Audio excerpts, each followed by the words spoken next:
ॐ तव कथामृतं तप्तजीवनं कविभिरीडितं कल्मषापहं श्रवणमंगलं श्रीमदाततं भुवि गृह्णन्ति ये भूरिदा जनाः।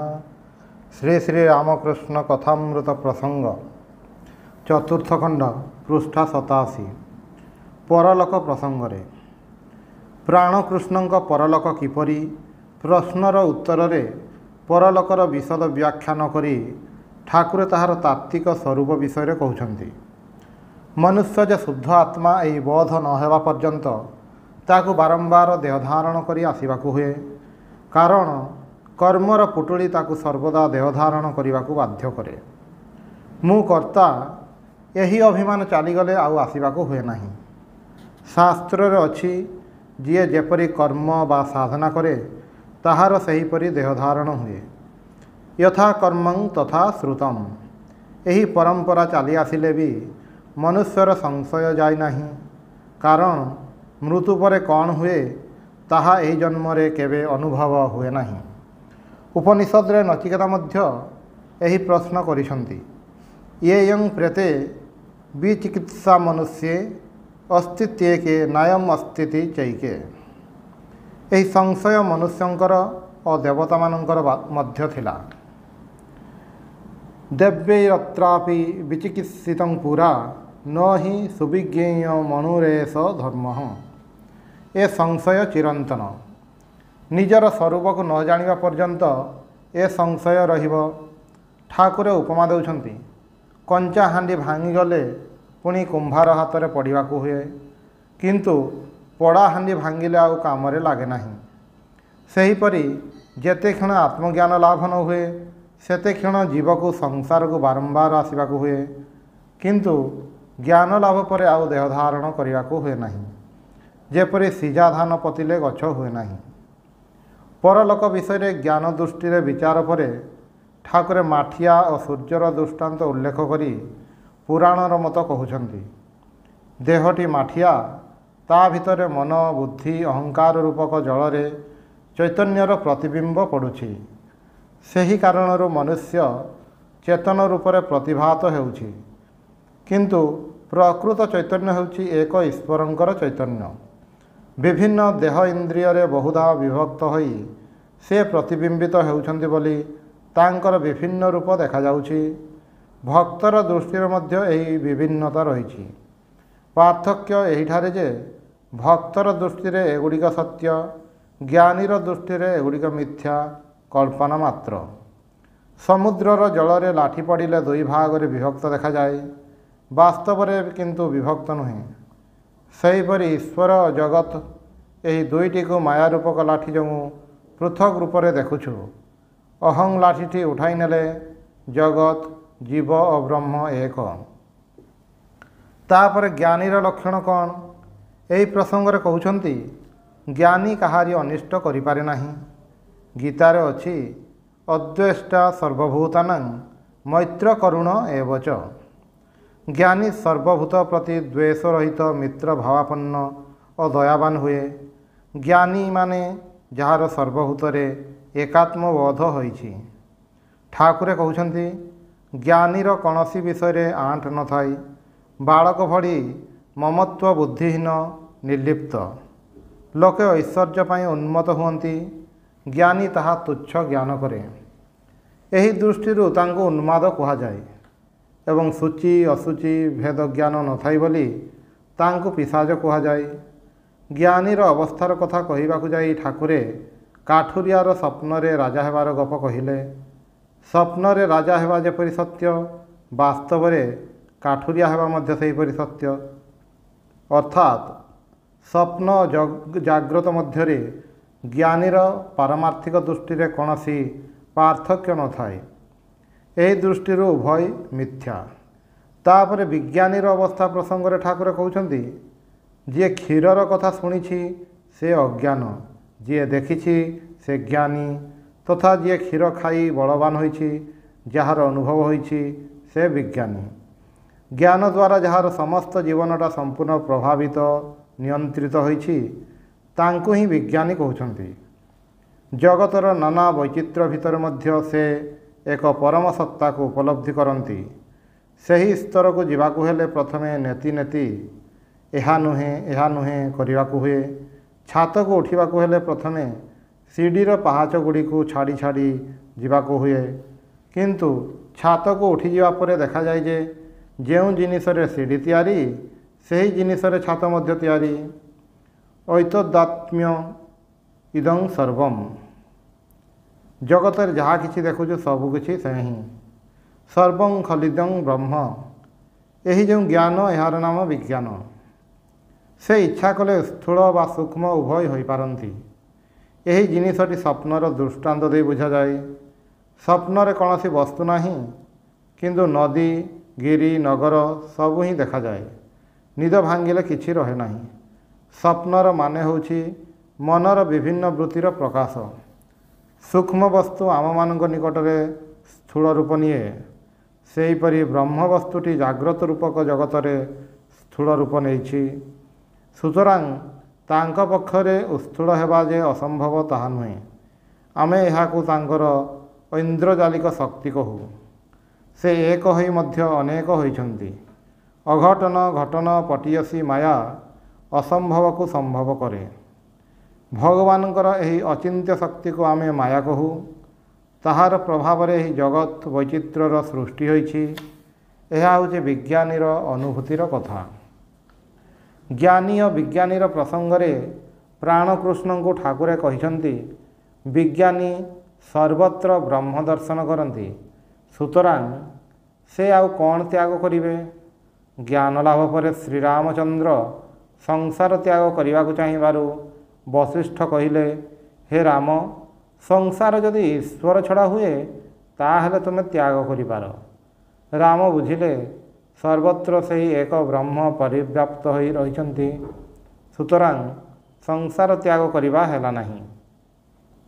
ଅସଲ କଥା ହେଉଛି ଦିବ୍ୟ ଚକ୍ଷୁ ଦରକାର। ମନ ଶୁଦ୍ଧ ହେଲେ ସେହି ଚକ୍ଷୁ ହୁଏ। ଚକ୍ଷୁ ହେଉଛି ଯନ୍ତ୍ର, ବାସ୍ତବରେ ମନ ହିଁ କାମ କରେ। ଶୁଦ୍ଧ ହେଲେ ଦେଖିବାଟା ମଧ୍ୟ ଶୁଦ୍ଧ ହୁଏ। ଅର୍ଥାତ୍ ସର୍ବତ୍ର ସେହି ବ୍ରହ୍ମସତ୍ତା ଉପଲବ୍ଧି କରାଯାଏ। ସୁତରାଂ ଦିବ୍ୟ ଚକ୍ଷୁ ମାନେ କୌଣସି ଅଲୌକିକ ଚକ୍ଷୁ ନୁହେଁ, ମନ ଶୁଦ୍ଧ ହେବା। ସେଥିପାଇଁ ସାଧନା ଦରକାର। ସୁତରାଂ ମୁହଁରେ ହଜାରେ ଥର ସର୍ବଂ ଖଲିଦଂ ବ୍ରହ୍ମ ଉଚ୍ଚାରଣ କଲେ ମଧ୍ୟ ଦୃଷ୍ଟି ଶୁଦ୍ଧ ହୁଏ ନାହିଁ। ମନକୁ ଶୁଦ୍ଧ କରିବାକୁ ସାଧନା ଦରକାର। ତାପରେ ସଂସାରରେ ମଧ୍ୟ ଯେଉଁ ସୁବିଧା ଅଛି ସେହି ପ୍ରସଙ୍ଗରେ ଠାକୁରେ କହୁଛନ୍ତି, ସଂସାରରେ ରହିଲେ ବି ଦୋଷ ନାହିଁ। ଏଠାରେ ଟିକିଏ ଅଧେ ଭୋଗ କଲେ ବି ମନୁଷ୍ୟ ଚିରକାଳ ପାଇଁ ପତିତ ହୁଏ ନାହିଁ, ସେ ପୁଣି ଉଠେ। ତାହା ଶୁଣି ମାଷ୍ଟର ମାସେ ଭାବୁଛନ୍ତି ସଂସାରୀ ଲୋକମାନେ ପୂର୍ଣ୍ଣ ରୂପେ ତ୍ୟାଗ କରିପାରିବେ ନାହିଁ। ସେଥିପାଇଁ ଠାକୁର ହୁଏତ ଏଇ ଟିକକ ଛାଡ଼ି ଦେଉଛନ୍ତି। ସ୍ୱଗତ ପ୍ରଶ୍ନ କରୁଛନ୍ତି, ସଂସାରରେ କ'ଣ 16 ଅଣା ତ୍ୟାଗ ସମ୍ପୂର୍ଣ୍ଣ ଅସମ୍ଭବ? କିନ୍ତୁ ଠାକୁରେ କେବେ ହେଲେ ଅସମ୍ଭବ କହିନାହାନ୍ତି, ବରଂ 16 ଅଣା ତ୍ୟାଗ କରିବାକୁ କହିଛନ୍ତି। ଏଥିରେ କୌଣସି ଆପୋଷ ନାହିଁ। ତେବେ ଉତ୍ଥାନ ପତନ ଭିତର ଦେଇ ମନୁଷ୍ୟକୁ ଆଗେଇବାକୁ ହୁଏ। ସଂସାରୀଙ୍କ କ୍ଷେତ୍ରରେ ସ୍ଥୂଳ ଭାବେ ଏବଂ ତ୍ୟାଗୀଙ୍କ କ୍ଷେତ୍ରରେ ସୂକ୍ଷ୍ମ ଭାବେ ଉତ୍ଥାନ ପତନ ହେଉଛି। ଉତ୍ଥାନ ପତନ ମନରେ ସ୍ଥୂଳ ଶରୀରଟା ବଡ଼ କଥା ନୁହେଁ। ସଂସାରୀଙ୍କ କ୍ଷେତ୍ରରେ ତ୍ୟାଗର ଆଦର୍ଶରୁ ଯଦି କେହି ସାମାନ୍ୟ ଭ୍ରଷ୍ଟ ହୁଏ ତେବେ ତା'ର ଚିରକାଳ ପାଇଁ ବିଚ୍ୟୁତି ହୁଏ ନାହିଁ, ପୁଣି ଉଠେ। କିନ୍ତୁ ତ୍ୟାଗୀଙ୍କ କ୍ଷେତ୍ରରେ ତ୍ୟାଗ ଚରମ। ସେଠାରେ ସାମାନ୍ୟତମ ଆଦର୍ଶ ଭ୍ରଷ୍ଟ ହେଲେ ତାଙ୍କୁ ଆଉ ସେହି ପର୍ଯ୍ୟାୟରେ ରଖିବା ଚଳେ ନାହିଁ। ଏଠାରେ ସୂକ୍ଷ୍ମ ସ୍ତରରେ ସଂଗ୍ରାମ କରିବାକୁ ହୁଏ। ଗୃହସ୍ଥ ଓ ତ୍ୟାଗୀଙ୍କ ମଧ୍ୟରେ ଏହା ହିଁ ପାର୍ଥକ୍ୟ। ଭଗବାନ ଲାଭର ଅନ୍ୟତମ ପଥ ସତ୍ୟନିଷ୍ଠା। ତାପରେ ଠାକୁରେ ସତ୍ୟନିଷ୍ଠାର କଥା କହୁଛନ୍ତି। ସତ୍ୟକୁ ଦୃଢ଼ ଭାବେ ଧରି ରଖିପାରିଲେ ଲକ୍ଷ୍ୟ ପଥରେ ଆଗେଇବା ସହଜ ହୁଏ। ଲକ୍ଷ୍ୟ ଦିଗରେ ଆଗେଇବା ପାଇଁ ନାନା ପଥ ଅଛି, ସତ୍ୟ ଗୋଟିଏ ପଥ। ଠାକୁରେ କହୁଛନ୍ତି ସତ୍ୟ କଥାରେ ଖୁବ୍ ନିଷ୍ଠା ଦରକାର। ଆପାତ ଦୃଷ୍ଟିରେ ଏହା ସହଜ ପଥ ମନେ ହେଲେ ମଧ୍ୟ ଯେତେବେଳେ ବ୍ୟାବହାରିକ ଜୀବନରେ ଏହାର ପ୍ରୟୋଗ କରିବାକୁ ଯାଉ ସେତେବେଳେ ବୁଝିପାରୁ ଏହି ସହଜ ପଥଟା କେତେ କଠିନ। ଏଥିପାଇଁ କେତେ ବିରାଟ ମୂଲ୍ୟ ଦେବାକୁ ହୁଏ ତାହା ରାଜା ହରିଶ୍ଚନ୍ଦ୍ରଙ୍କ ଜୀବନୀରୁ ବୁଝାଯାଏ। ଠାକୁରେ କହୁଛନ୍ତି, ପୂର୍ବରୁ ଏତେ ନିଷ୍ଠା ଥିଲା ଯେ ଯାହା କହିଦେଇଛି ତାହା ମାନିବାକୁ ହିଁ ହେବ। ଏବେ ଟିକିଏ କମିଛି, କିନ୍ତୁ ସାଧନା ଅବସ୍ଥାରେ ଏତେ ଦୃଢ଼ତା ଦରକାର ଯେ ସାଧାରଣ ମଣିଷ ନିକଟରେ ମନେ ହେବ ଯେପରି ତାହା ଅତିରିକ୍ତ। କିନ୍ତୁ ସାଧନା ଜଗତରେ ଅତିରିକ୍ତ ବୋଲି କିଛି ନାହିଁ। ଯାହା ଧରିବ ତାହା ପରିପୂର୍ଣ୍ଣ ରୂପେ ଅନୁଷ୍ଠାନ କରିବ, ପାଳନ କରିବ। ଏହା ହେଉଛି ସାଧନାର ନିୟମ। ତାପରେ ପୂର୍ଣ୍ଣ ଜ୍ଞାନର ପ୍ରସଙ୍ଗରେ କହୁଛନ୍ତି, ବୈଷ୍ଣବ ଚରଣ କହିଥିଲା, ମନୁଷ୍ୟ ଭିତରେ ଯେତେବେଳେ ଈଶ୍ୱର ଦର୍ଶନ ହେବ ସେତେବେଳେ ପୂର୍ଣ୍ଣ ଜ୍ଞାନ ହେବ। ଠାକୁରେ ନିଜର ପୂର୍ଣ୍ଣ ଜ୍ଞାନର ଇଙ୍ଗିତ ଦେଉଛନ୍ତି। ଏବେ ସେ ସର୍ବତ୍ର ନାରାୟଣ ଦର୍ଶନ କରୁଛନ୍ତି। ଦେଖୁଛନ୍ତି ସେହି ଏକ ନାରାୟଣ ବିଭିନ୍ନ ରୂପ ଧାରଣ କରି ସର୍ବତ୍ର ବିରାଜମାନ କରୁଛନ୍ତି। ପ୍ରାଣକୃଷ୍ଣଙ୍କ ଚାକିରି ଛାଡ଼ିଦେବା ପ୍ରସଙ୍ଗରେ ଠାକୁରେ କହୁଛନ୍ତି, ହଁ ବଡ଼ ଝଞ୍ଝଟ। ଏବେ କିଛି ଦିନ ନିର୍ଜନରେ ଈଶ୍ୱର ଚିନ୍ତା କରିବା ଖୁବ୍ ଭଲ, କିନ୍ତୁ ତୁମେ ଛାଡ଼ିଦେବ ବୋଲି କହୁଛ ସତ। କ୍ୟାପ୍ଟେନ୍ ମଧ୍ୟ ସେଇ କଥା କହିଥିଲା। ସଂସାରୀ ଲୋକମାନେ କୁହନ୍ତି କିନ୍ତୁ ଛାଡ଼ି ପାରନ୍ତି ନାହିଁ। ଲୋକେ ଭାବନ୍ତି ଏବେ କାମରୁ ଅବସର ନେବି, ଏକାଗ୍ର ମନରେ ଭଗବାନଙ୍କ ନାମ କରିବି, କିନ୍ତୁ ଖାଲି ଛାଡ଼ିବି ବୋଲି କହିଦେଲେ ଛଡ଼ାଯାଏ ନାହିଁ। ଅବସର ନେବା ପରେ ମଧ୍ୟ ଅନେକ ସମୟରେ ପୁଣି ଗୋଟିଏ କାମ ଖୋଜି ନିଏ। ପଚାରିଲେ କୁହେ, କ'ଣ କରିବି, ଚୁପ୍ କରି ରହିପାରେ ନାହିଁ। ବାସ୍ତବରେ କେବଳ ଭଗବାନଙ୍କୁ ନେଇ ରହିବା ପାଇଁ ତା'ର ମନ ଏତେ ଦିନ ଧରି ପ୍ରସ୍ତୁତ ହୋଇନାହିଁ। ସୁତରାଂ ବାହ୍ୟ କର୍ମର ଲୋପ ହେଲେ କ'ଣ ହେବ, ମନର କର୍ମ ଲୋପ ହୁଏ ନାହିଁ। ତାପରେ ପଣ୍ଡିତଙ୍କ ବିବେକ ବୈରାଗ୍ୟର କଥା କହୁଛନ୍ତି। ବିବେକ ବୈରାଗ୍ୟ ନଥିଲେ ପଣ୍ଡିତ ଓ ପଶୁ ମଧ୍ୟରେ ପାର୍ଥକ୍ୟ ନଥାଏ। ଶଙ୍କରାଚାର୍ଯ୍ୟଙ୍କର ସୂତ୍ରରେ ଅଛି, ବିବେକହୀନ ପଣ୍ଡିତ ଓ ପଶୁ ମଧ୍ୟରେ କୌଣସି ପାର୍ଥକ୍ୟ ନାହିଁ। ତାପରେ ମାଷ୍ଟର ନିଜର ମନୋଭାବ କିଛିଟା ବ୍ୟକ୍ତ କରୁଛନ୍ତି। ସେ ବ୍ରହ୍ମ ଭାବରେ ଅଭ୍ୟସ୍ତ ଥିଲେ, ଭଗବାନଙ୍କର ସାକାର ରୂପ ମାନୁନଥିଲେ, କିନ୍ତୁ ଏବେ ଭବତାରିଣୀଙ୍କ ମନ୍ଦିରକୁ ଯାଇ ମାଆଙ୍କୁ ପ୍ରଣାମ କରନ୍ତି। କାରଣ ଠାକୁରେ ମାଆଙ୍କୁ ମାନନ୍ତି ଓ ମାଆଙ୍କୁ ପ୍ରଣାମ କରନ୍ତି। ଦେଖିଲେ ମାଆଙ୍କ ବାମ ହସ୍ତ ଦ୍ୱୟରେ ନରମୁଣ୍ଡ ଓ ଅସି, ଦକ୍ଷିଣ ହସ୍ତ ଦ୍ୱୟରେ ବରାଭୟ। ଗୋଟିଏ ଦିଗରେ ଭୟଙ୍କରା ଏବଂ ଅନ୍ୟ ଦିଗରେ ମା ଭକ୍ତବତ୍ସଳା। ଦୁଇଟି ଭାବର ସମାବେଶ। ବ୍ରାହ୍ମ ସମାଜର ନେତା କେଶବ ସେନ ମଧ୍ୟ ମାଆଙ୍କୁ ମାନିଛନ୍ତି ଏବଂ କହିଛନ୍ତି, ଏହା କ'ଣ ମୃଣ୍ମୟ ଆଧାରରେ ଚିନ୍ମୟୀ ଦେବୀ? ମାଆଙ୍କର ଚିନ୍ମୟୀ ସତ୍ତାକୁ ଉପଲବ୍ଧି କରିବାକୁ ହେଲେ ଶୁଦ୍ଧ ଦୃଷ୍ଟି ଦରକାର, ଯେଉଁ ଦୃଷ୍ଟି ଠାକୁରଙ୍କର ଥିଲା। ଆମେମାନେ ଯେ ମାଆଙ୍କୁ ପ୍ରସ୍ତର ମୂର୍ତ୍ତିରେ ଦର୍ଶନ କରୁ, ତାହା ଆମମାନଙ୍କର ଦୃଷ୍ଟିର ତ୍ରୁଟି। ସ୍ଥୂଳ ଜଗତରେ ମଧ୍ୟ ଏପରି ପାର୍ଥକ୍ୟ ଦେଖାଯାଏ। ମାୟାମୁଗ୍ଧ ଆଖି ମାୟାର ବସ୍ତୁରେ ହିଁ ଆବଦ୍ଧ ଥାଏ। ତା ନିକଟରେ ତାହା ବ୍ୟତୀତ ଆଉ କିଛି ପ୍ରିୟ ବସ୍ତୁ ନଥାଏ। ପେଚା ତା'ର ଛୁଆକୁ ହିଁ ସବୁଠାରୁ ସୁନ୍ଦର ଦେଖେ।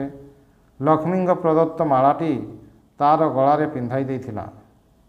ଦିବ୍ୟ ଚକ୍ଷୁ ଥିଲେ ସ୍ଥୂଳ ବସ୍ତୁ ଭିତରେ ମଧ୍ୟ ଚିନ୍ମୟ ସତ୍ତା ଉପଲବ୍ଧି କରାଯାଇପାରେ। ତାପରେ ଠାକୁରେ ଗୋଟିଏ ବ୍ୟାବହାରିକ ଘଟଣାର କଥା କହିଲେ।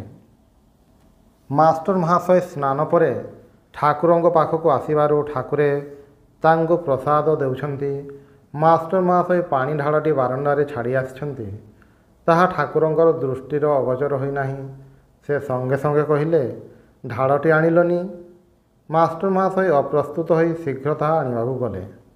ଠାକୁରେ କହୁଥିଲେ, ସମାଧିରେ ଥିଲେ ପିନ୍ଧିବା ଲୁଗାର ହୋସ ରହେ ନାହିଁ, କିନ୍ତୁ ବାହ୍ୟ ଜଗତରେ ଯେତେବେଳେ ମନ ରହିଛି ସେତେବେଳେ କୌଣସି ବିଷୟର ବି ଭୁଲ ହୁଏ ନାହିଁ। ଏହି ଲୌକିକ ବ୍ୟବହାରରେ ଭୁଲ ହେଲେ ଠାକୁରେ ଅତ୍ୟନ୍ତ ବିରକ୍ତ ହେଉଥିଲେ। ଏଥିପାଇଁ ସବୁବେଳେ ସମସ୍ତଙ୍କୁ ସତର୍କ କରୁଥିଲେ। ଠାକୁର ପରମତତ୍ତ୍ୱ ନେଇ ଆଲୋଚନା କଲେ ମଧ୍ୟ ଜାଗତିକ ବ୍ୟବହାର ସମ୍ବନ୍ଧରେ ବି ଖୁବ୍ ସଚେତନ ଥିଲେ। ଯୌଥ ପରିବାରରେ ରହିଲେ ଜପଧ୍ୟାନର ସୁବିଧା ହୁଏ। ସେଥିପାଇଁ ମାଷ୍ଟର ମହାଶୟଙ୍କୁ ତାଙ୍କ ପୁରୁଣା ଘରକୁ ଫେରିଯିବା ପାଇଁ କହୁଛନ୍ତି। କିନ୍ତୁ ମାଷ୍ଟର ମହାଶୟ ଭୟ ପାଉଛନ୍ତି। ଠାକୁରେ କହୁଛନ୍ତି, ଏ ଭୟ ଅମୂଳକ। ମନରେ ଅବିଶ୍ୱାସ ଥିଲେ ଏପରି ଭୟ ମନୁଷ୍ୟକୁ ଧରି ବସେ। ଅନେକ ବିପଦ ସମୟରେ ଅନାବଶ୍ୟକ ଭାବରେ ଭୟ ପାଇ ଓଲଟା ପାଲଟା କାମ କରି ବିପଦକୁ ଆହୁରି ବଢ଼େଇ ଦିଅନ୍ତି।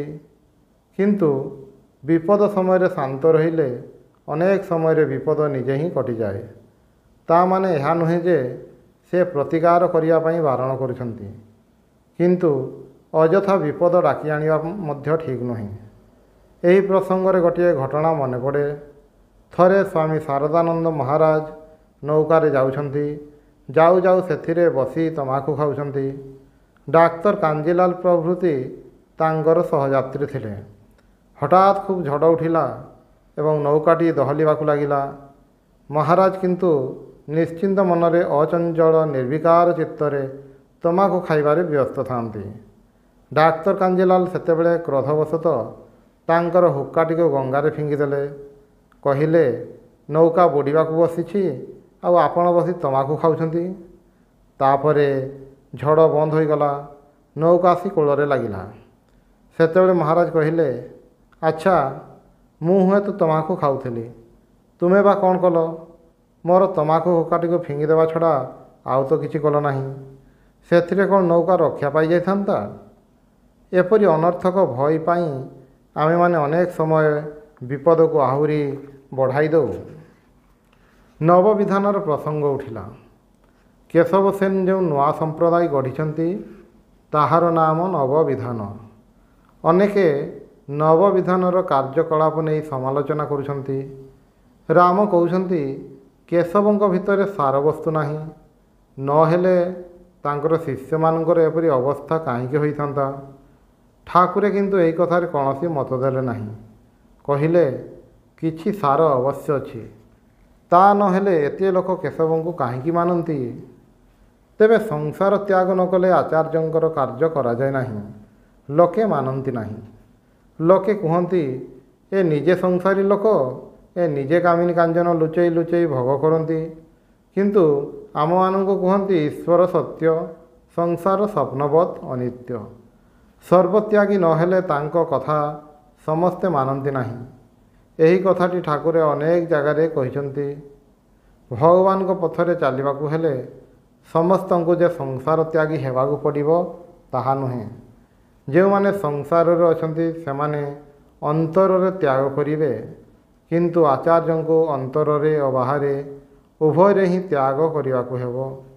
ସେଥିପାଇଁ ସଂସାରୀମାନଙ୍କର ଆଚାର୍ଯ୍ୟ ହେବା କଠିନ। କାରଣ ଯେଉଁମାନେ ତ୍ୟାଗ ମନ୍ତ୍ରରେ ଦୀକ୍ଷିତ ସେମାନେ ଏମାନଙ୍କର କଥା ଗ୍ରହଣ କରିପାରିବେ ନାହିଁ। ଓଂ ନିରଞ୍ଜନମ୍ ନିତ୍ୟମନନ୍ତରୂପମ୍ ଭକ୍ତାନୁକମ୍ପାଧିତ ବିଗ୍ରହଂ ବୈ ଈଶାବତାରಂ ପରମେଶମିଡ୍ୟଂ तं ରାମକୃଷ୍ଣଂ ଶିରସା ନମାମି।